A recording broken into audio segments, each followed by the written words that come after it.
ನಮಸ್ಕಾರ ಸ್ನೇಹಿತರೆ. ನಾನು ನಮ್ಮೂರಿನ ಕುಗ್ರಾಮದಿಂದ ಮೈಸೂರಿಗೆ ಓದೋದಕ್ಕೆ ಬಂದಂಥ ಸಂದರ್ಭದಲ್ಲಿ ಇಲ್ಲಿ ಹಲವಾರು ವಿಚಾರ ಸಂಕಿರಣಗಳು ಕಾರ್ಯಾಗಾರಗಳಲ್ಲಿ ಭಾಗವಹಿಸ್ತಾ ಇದ್ದೆ. ಅದರಲ್ಲೂ Buddha, Basava, Gandhi, Ambedkar, Lohia, Periyar, Jyotiba Phule, Marx, Lenin, Maxim Gorky, ಹೀಗೆ ಹಲವಾರು ಜನರ ವಿಚಾರ ಸಂಕಿರಣಗಳಿಗೆ ತಪ್ಪದೆ ನಾನು ಭಾಗವಹಿಸಿದೆ.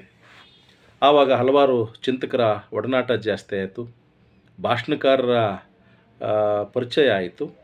ಹಾಗೆ ಅವ್ರ ಜೊತೆ ಒಡನಾಟ ಜಾಸ್ತಿ ಆದಾಗ ಅವ್ರ ಜೊತೆ ನಾನು ಹೆಚ್ಚು ಕಾಲ ಇರೋದಕ್ಕೆ ಪ್ರಾರಂಭಿಸಿದೆ. ಆ ಸಂದರ್ಭದಲ್ಲಿ ನಾನೊಂದು ಕವನವನ್ನು ಬರೆದಿದ್ದೆ. ಅದನ್ನು ನಿಮ್ಮ ಮುಂದೆ ನಾನು ಪ್ರಸ್ತುತಪಡಿಸ್ತೇನೆ. ಕವನದ ಶೀರ್ಷಿಕೆ ಬದಲಾವಣೆ. ಭಾಷಣ ಭಾಷಣ ಭಾಷಣ ಭಾಷಣದೊಳಗೆಲ್ಲ ಹಳೆಯ ನೆನಪು, ಹಿರಿಯರ ಕೆಲಸ, ಸಿದ್ಧಾಂತ, ಕಂತೆ, ಪುರಾಣ, ಇತಿಹಾಸ.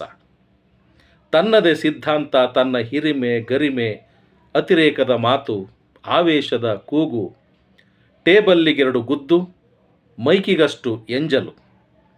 ಅಂದಿನ ರಾತ್ರಿ ಭಾಷಣಕಾರನಿಗೊಂದು AC ರೂಮು, ಅಲ್ಲೊಂದಷ್ಟು ಹಿರಿಕಿರೆಯ ಮಾತಿನ ಹೋರಾಟಗಾರರು.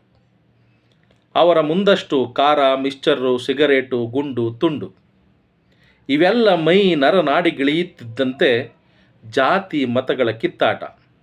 ಬುದ್ಧ, ಬಸವ, ಗಾಂಧಿ, ಅಂಬೇಡ್ಕರ, ಮಾರ್ಕ್ಸ್, ಲೋಹಿಯಾ, ಜೆಪಿಗಳೆಲ್ಲ ರೂಮಿನ ಬಾಗಿಲು ತಟ್ಟಲು ಪ್ರಾರಂಭ.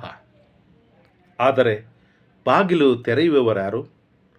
ಬೆಳಗಿನವರೆಗೆ ಇವರಿಗೆಲ್ಲ ಜಾತಿ, ಮತ, ಪಂಥದೊಟ್ಟಿಗೆ ಇಲ್ಲೇ ಸೆರೆ. ಬೆಳಗಾದರೆ ಹೋರಾಟಗಾರರ ನೀರಾಗಿ ಕಿತ್ತಾಡುತ್ತಾ ಅರಚಾಡುತ್ತಾ ಓಡಿಬಿಡುತ್ತಾರೆ. ಹೋರಾಟಗಾರರೋ, ನಿನ್ನೆ ನಾನೇಕೆ ಭಾಷಣ ಮಾಡಿದೆ? ರಾತ್ರಿ ನನ್ನ ಮೈ ಮೇಲೆ ಬಂದಿದ್ದವರಾರು? ಒಂದೂ ತಿಳಿಯದೆ ತಮ್ಮ ತಮ್ಮ ಮನೆಗೋಗುತ್ತಾರೆ. ಆದರೆ ಭಾಷಣ ಕೇಳಿದ ನಾನು ಮೊನ್ನೆಗೂ ನೆನ್ನೆಗೂ ಇಂದಿಗೂ ಯಾವುದೇ ವ್ಯತ್ಯಾಸವಿಲ್ಲದೆ ಬದುಕುತ್ತಿದ್ದೇನೆ. ನೀರಿಗಾಗಿ ಕೈಯೊಡ್ಡುತ್ತಿದ್ದೇನೆ, ಅನ್ನಕ್ಕಾಗಿ ಬಾಗಿಲು ಕಾಯುತ್ತಿದ್ದೇನೆ, ಬಟ್ಟೆಗಾಗಿ ಸಗಣಿಗೋರುತ್ತಿದ್ದೇನೆ. ನಮಸ್ಕಾರ.